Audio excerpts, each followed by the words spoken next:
A engenharia genética como mecanismo de poder. Um grande olá a todos, e hoje então a gente está num dos vídeos mais importantes que a gente vai ver, então, esse mecanismo de poder que está dentro da engenharia genética. Então, a gente vem falando muito sobre engenharia genética, sobre técnicas, quem que está financiando, mas a gente ainda não viu, então, qual é essa relação de poder que existe na engenharia genética. Então, o que essas pessoas que estão financiando, o que elas ganham com isso? Por que elas estão financiando isso? Qual é o real propósito, então, de estar financiando a engenharia genética?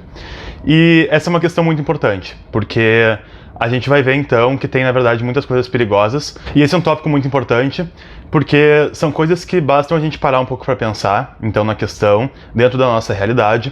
Mas, muitas vezes, a gente não para e pensa. A gente simplesmente vê uma coisa, aceita como linda, como maravilhosa, e não pensa que, na verdade, tem muitas consequências e tem muita coisa por trás que talvez nem teria acontecido, então, essa revolução genética, se não fosse pelos mecanismos de poder que estão embutidos dentro, então, dessa capacidade da engenharia genética. Então, a primeira coisa que eu quero mostrar para vocês é a seguinte, é a questão do poder, tá? Então, no nosso mundo físico, tá? Na nossa realidade humana, a gente nunca vai ter, então, um partido ou um ser humano que consiga nos dominar completamente. Tá? Isso simplesmente não existe. A gente não pode ser 100% dominado, da mesma forma que a gente não pode ser 100% livre. Tá? A gente sempre vai ter, então, escalas, graus do quão controlado nós somos. Então aqui a gente entra na questão da genética. E eu acho que é importante falar para vocês o seguinte, a genética, ela não vai ditar 100% como a gente vai ser, tá? Então, por exemplo, na psicologia, eles geralmente aceitam que tem uma porcentagem de 50-50, no que em inglês se chama de nature versus nurture, que seria então a natureza versus a criação. Ou seja, eles mais ou menos atribuem metade das nossas características, ou da propensidade a certas características, ao nosso código genético, e a outra metade a como nós somos criados. Tá? E aqui a gente entra também na questão das pessoas que são religiosas. Tá? A questão religiosa é a seguinte, quem segue uma religião sabe que tu consegue pedir a Deus certas coisas e tu consegue superar elas. Então tu tem ali a Bíblia, que mostra muitas coisas, por exemplo, de como seria a vida correta, então a vida certa aos olhos de Deus, né? E a gente pode pedir a Deus, então, para ter características que são mais semelhantes ao que ele fala na Bíblia. Tá? Então, essa questão é o seguinte, se tu não gosta de algo, mesmo que tu tenha isso no código genético, mesmo que seja o que se chama até de maldição ancestral, então tu pode pedir a Deus e superar isso, tá? Mas para fazer isso tu tem que acreditar em Deus, claro, né? Porque senão tu não vai pedir. E a questão da alma também, né? Que seria então um terceiro fator muito significativo que vai além simplesmente da nossa criação ou do nosso código genético. Mas o nosso foco não é então o quanto nós somos controlados, mas simplesmente eu quero mostrar para vocês o seguinte, uma parte da nossa vida é sim ditada pelo nosso DNA. Tá? Então o nosso código genético, ele vai com certeza determinar algumas coisas na nossa vida. E como eu falei, então, como o DNA não nos dita completamente, ele não nos controla completamente, então alguém que tenha controle do nosso código genético não vai nos controlar completamente, mas vai conseguir atingir um grau maior de controle. E é isso que eles procuram então com essas formas de engenharia genética. Simplesmente não dá para negar que existe uma força da genética nas nossas vidas. A gente sabe que os governos, eles não querem o melhor para a população, tá? Todo mundo gostaria que esse fosse o caso, a gente elege os políticos para que esse fosse o caso, mas a gente sabe que não existe nenhum governo que queira o que é melhor para a população, tá? Eles não estão preocupados, sim, com a felicidade da população, mas com o que é melhor para o governo. E o que é melhor para o governo é ter, então, ferramentas de controle, é ter mais poder. Tá? E se a população conseguir ficar feliz dessa forma, melhor, seria muito melhor para eles. Mas esse não é o foco deles é conseguir mais poder e ter realmente uma ferramenta de controle para que eles consigam controlar mais a sociedade. E o que está envolvido então no controle? Coisas como, por exemplo, a obediência, né? Que seria muito ligada ao controle. E a genética é uma ferramenta de controle, mas hoje eles ainda não controlam a genética, certo? Então, como é que a gente pode ver essas forças de controle que eles têm dentro das características da população, tá? Então, uma das coisas que eles fazem muito é, por exemplo, dividir a população. Então, fazer esforços para que a população seja mais dividida. Por que isso? Porque quando a população está mais dividida, as pessoas se submetem ao controle. Uma população unida é muito difícil de se submeter ao controle de um Estado, mas uma população que esteja separada, eles têm que se submeter a uma autoridade.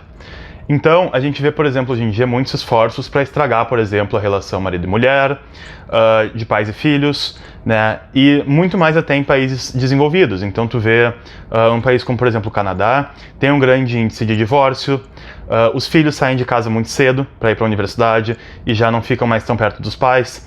Então, eles têm essa tendência de querer separar as pessoas. E vários movimentos hoje em dia são para separar as pessoas, entenderam? Então, pensem, por exemplo, numa união de trabalhadores. A gente tem então ali um grupo de trabalhadores que são colegas de trabalho e eles não gostaram de uma coisa que o chefe fez.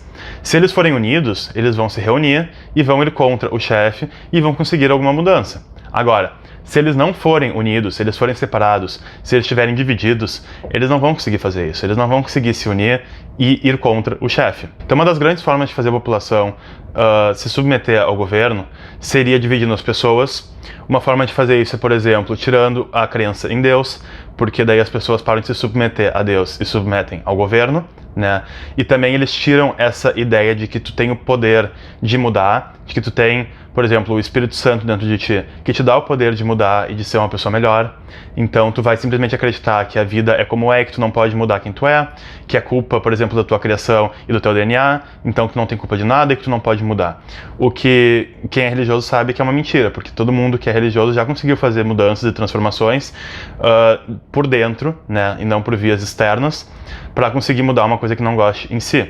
E vendo que tem uma realidade dura, que a vida não é perfeita e que a gente tem sim o poder de mudar. Mas no momento que tu perde essa crença, tu começa a depender das fontes externas, que seriam então o governo e as grandes empresas. Então uma ótima forma, por exemplo, também de fazer com que as pessoas não se unam, que as pessoas sejam separadas, é, por exemplo, cortar o contato entre elas, né? E eu não quero falar nada da situação de agora, mas sabe? Então, hoje em dia, eles pegam as relações mais fundamentais e tentam quebrar elas, para que a gente fique mais separados e mais divididos, tá? E aí a gente vê que o nosso DNA, ele tem sim uma certa propensidade a traços que a gente vai ter no futuro. E a gente vê que tem vários traços, tá? Que fazem com que as pessoas não sejam unidas. Então, por exemplo, num relacionamento, o adultério é uma coisa que separa as pessoas. Ou seja, se tu tem uma pessoa que é adúltera, tu vai ter muita dificuldade de confiar nela e vai ser muito difícil. Se tiver promiscuidade em várias coisas, também vai ser difícil. Dependência química é uma coisa também muito séria que causa separação entre as pessoas. E a lista vai e vai e vai. Tem milhares de coisas que influenciam as pessoas não se unirem, as pessoas serem separadas e divididas. E como eu falei antes, então, a submissão à autoridade ou à obediência também é uma característica diretamente ligada ao poder do governo. Então, quando a pessoa é mais obediente e mais submissa, ela vai então se submeter ao poder do governo e não vai reclamar. Ela vai simplesmente aceitar as coisas e não vai reclamar, não vai se opor. E então, como a gente já viu, o DNA ele tem sim uma influência nas características que a gente vai ter na vida, tá? Então, é aí que vocês conseguem perceber aonde que está a relação de poder entre a mudança, entre o poder de manipulação do código genético e o poder na vida real, então na realidade. A gente tem que ver o seguinte, tá? As pessoas têm essa ideia de que a tecnologia nos liberta, de que a tecnologia nos dá mais poder, né? E, na verdade, não é muito bem assim, tá? Então, a gente tem que ver que o poder que vem da tecnologia, ele não está com as pessoas que têm acesso à tecnologia, mas as pessoas que têm o controle da tecnologia. Então, deixa eu mostrar para vocês isso numa forma de exemplo, tá? A gente tem hoje o aplicativo Uber, que é um aplicativo que a gente pensa, nossa, eu tenho muito poder, eu tenho muita liberdade, porque aonde eu estiver, eu posso pegar o meu aplicativo e ir para algum lugar, a qualquer hora. Só que aí a gente pensa o seguinte, sim, ao mesmo passo que isso te dá uma certa liberdade e um certo poder, o poder verdadeiro, ou seja, o último poder, ele está nas mãos do Uber e não nas suas mãos. Porque o Uber pode simplesmente cancelar a tua conta e te retirar esse poder na hora que eles quiserem. E além disso, eles têm todos os teus dados dentro do sistema. Ou seja, eles sabem para onde é que tu foi, a hora que tu foi, quanto tempo levou, quanto tempo tu ficou em algum lugar. Isso é um tipo de controle que os grandes ditadores jamais pensaram que conseguiriam obter. Mas a gente se ilude que a gente tem esse poder com a tecnologia. E, por enquanto, agora a gente está falando de Uber, ou seja, a gente está falando de uma forma de controle, ou seja, de uma informação que a gente está dando para um aplicativo, que é não tão importante assim. É um maior tipo de controle, mas não é uma coisa extremamente séria, tá? Mas a gente está chegando numa parte mais séria com a engenharia genética. Então, com a engenharia genética, a gente vai ter a ilusão de que a gente vai conseguir salvar os nossos filhos de doenças, de características que a gente não quer e dar para eles características que aos nossos olhos são boas. Mas a gente vai ver que, na verdade, isso não passa de uma ilusão. Porque, na verdade, quem tem a tecnologia é quem tem o poder. Não vamos ser nós, realmente, que vamos estar fazendo as técnicas de engenharia genética dos nossos filhos. A gente vai depender de quem detém das tecnologias, que serão as grandes empresas e o governo. E isso é porque o governo vai regulamentar, com certeza, muito essa área quando começar a crescer mais. E eu já falei num vídeo sobre economia, que eu vou deixar aqui na descrição se vocês quiserem dar uma olhada, que a nossa economia hoje, ela já não interessa se é parte do governo ou se é parte privada, porque eles estão alinhados no mesmo jogo. Então, essa ilusão de que uma empresa privada nos daria uma maior liberdade é realmente uma ilusão. Então, quem vai ter o controle sobre a genética dos nossos filhos não vai ser nós, mas sim o governo e as empresas. Porque a gente não vai conseguir saber o que eles realmente estão fazendo. A gente não vai conseguir saber o que vai estar por trás do que nos é dito num escritório de fertilização in vitro. Então a gente vê, por exemplo, agora notícias como essas, que aí vocês veem a real relação de poder que tem dentro da engenharia genética. Então nessa notícia aqui, a gente vê o seguinte: genes influenciam propensão à infidelidade, diz estudo. Pesquisadores de universidade australiana acreditam que características genéticas deixam homens e mulheres mais propensos a pular a cerca. O estudo, publicado na revista científica Evolution and Human Behavior, analisou o comportamento de mais de 7.000 pares de gêmeos na Finlândia, com idades de 18 a 49 anos, todos em relacionamentos estáveis. Os pesquisadores compararam as diferenças de comportamento entre casais gêmeos, os idênticos, que compartilham todos os genes, e os fraternos, que apresentam diferenças. Cerca de 10% dos homens e 6,4% das mulheres tinham pulado a cerca no ano anterior. Os resultados sugerem que 63% do comportamento infiel dos homens e 40% nas mulheres podem ser atribuídos à herança genética. Então aqui a gente já começa a ver os traços que eu falei no início do vídeo, como infidelidade, que causa divisão entre os humanos, sendo atribuídos à genética. E de novo, eles não são 100% um produto da genética, mas a genética tendo um efeito vai aumentar o grau de poder das instituições como empresas privadas e o governo. E agora vamos ver esse outro artigo aqui em inglês, que fala o seguinte: genes associados a comportamentos de busca de sensação, como beber álcool ou jogar, também podem estar associados à promiscuidade e infidelidade sexual, de acordo com um novo estudo. Pesquisadores liderados por Justin Garcia, pesquisador e bolsista da SUNY Doctoral University e a Universidade Estadual de Nova York, em Binghamton, analisaram possíveis mecanismos biológicos por trás da compulsão de ser infiel ao parceiro de alguém ou de ser sexualmente promíscuo. Eles entrevistaram 181 jovens adultos, perguntaram sobre seu comportamento e relacionamento sexual e colheram amostras de seu DNA. 77% do grupo relataram uma história de relações sexuais. Os resultados sugerem que a variação genética pode realmente influenciar o comportamento sexual.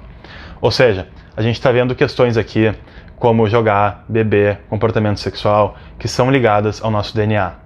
E isso, somado ao esforço que existe hoje em dia de tirar Deus das nossas vidas, vai dando um aumento de controle para essas pessoas muito maior, porque eles aumentam a nossa propensidade genética e diminuem a nossa ferramenta de combate na vida, ou seja, a nossa ferramenta de combate interior, que seria Deus. Então, o nosso futuro está sendo cada vez mais nas mãos dessas pessoas. E a gente tem a questão de competição entre países. Os países eles estão sempre competindo para ver qual que é melhor, certo? Então a gente vê qual que é o país mais avançado. E aqui a gente vai ter a questão também de o Estado vai ter um interesse em modificar geneticamente as pessoas para os fins do Estado e não para o fim da família. Então, eu não posso dizer exatamente quais características dessas vão ser. Eu já li em alguns lugares que eles vão querer que as pessoas sejam mais fortes e maiores para a questão do exército e esse tipo de coisa. Eu particularmente já não acho que essa é a questão, porque eu acho que eles preferem pessoas um pouco mais fracas, que seriam mais susceptíveis ao controle.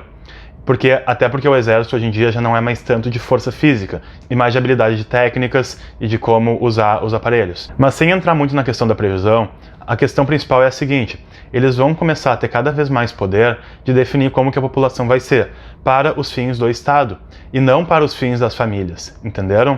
E isso tudo, a gente vai cair que nem porquinhos, achando que a gente está salvando nossos filhos de doenças, entenderam? E achando que a gente vai estar fazendo um bem muito grande para eles. Então sim, a gente vai ter o poder de salvar de doenças, mas não acaba por aí a história. Tem muito mais coisa por trás. E é aí que a gente vê que tem então tantas pessoas que estão financiando. Então aqui eu vou deixar o link do vídeo então que eu falei de quem está financiando essas técnicas. E a gente viu também no vídeo sobre o darwinismo social que é uma tendência muito grande da elite bilionária, de também apoiar esse tipo de coisa, como por exemplo o darwinismo social. E a gente viu naquele vídeo então sobre o darwinismo social 3 grandes figuras, que foi então o Rockefeller, o JP Morgan e o Andrew Carnegie, né? E a gente vê aqui uma característica que eu acho que é muito importante para vocês se darem conta, que é a seguinte: as pessoas que estão financiando isso, elas não estão preocupadas com a questão do tempo. Eles não vão se preocupar se eles morrerem sem ver os resultados. Eles não estão preocupados em ver os resultados em vida. Eles estão preocupados em fazer avanços e deixar herdeiros para continuar esses projetos. Por que isso? Porque eles não estão preocupados com a vida deles aqui. Eles estão preocupados com a herança do que eles começaram a criar ou do que eles ajudaram a desenvolver. Então tu vê, por exemplo, o John Rockefeller, né? Ele começou a apoiar esse tipo de coisa há muito tempo e ele deixou uma herança gigante que hoje a Fundação Rockefeller também está financiando esse tipo de coisa, fortemente. Então, o John D. Rockefeller, ele não estava preocupado que ele revolucionasse o mundo na vida dele, mas que ele deixasse uma família que fosse fazer isso no futuro. A própria Débora Barbosa mostrou essa semana que os presidentes dos Estados Unidos, eles estão todos relacionados, né? A grande maioria deles estão relacionados geneticamente com um ancestral comum. Então, a gente vê aqui que tem então relação de poder na dinastia, né? Então, na continuação genética, na continuação da família. E então, o que a gente vê hoje em dia, por exemplo, o nosso querido tio Bill, né? Ele não está preocupado em revolucionar o mundo na vida dele. Ele não está preocupado em achar então a cura de todas as doenças e fazer isso durante a vida dele. Mas ele criou uma fundação. E essa fundação, depois que ele morrer, vai continuar existindo. E vai ter pessoas que vão trabalhar para fazer com que essas metas sejam completadas. Então, isso é uma coisa muito importante. Vocês nunca podem pensar que essas pessoas estão trabalhando para mudar o mundo durante a vida. Porque eles não estão. Eles estão fazendo uma coisa que é maior mesmo do que a existência deles. Então essa é a relação de poder que existe na questão da genética, tá? Ela tem uma influência sim em como as pessoas vão ser, não é uma influência total, mas não cabe ao Estado ou empresas privadas definirem como que vão ser os seus filhos. E eu particularmente acho que também não cabe a nós, mas eu acho que as pessoas têm que saber que existe essa possibilidade de que o governo vá sim interferir nisso, porque quem domina a tecnologia é quem tem o poder sobre a tecnologia e não quem está usando a tecnologia. Tá? E essa é a lição que eu quero que vocês saiam desse vídeo hoje, para vocês pensarem em como que vai ser o futuro da família de vocês, tá bom? Então, muito obrigado por assistirem esse vídeo. No próximo vídeo, a gente vai falar então sobre como se esquivar dessa situação. Como que a gente vai saber quando a situação está começando a ficar mais séria e como que a gente vai conseguir então sair disso. Ou seja, se tu não quiser participar disso, se tu quiser, beleza. Mas se tu não quiser, tu tem que saber como se proteger dessa onda que está vindo aí no futuro. Então, um grande abraço a todos e até o próximo vídeo.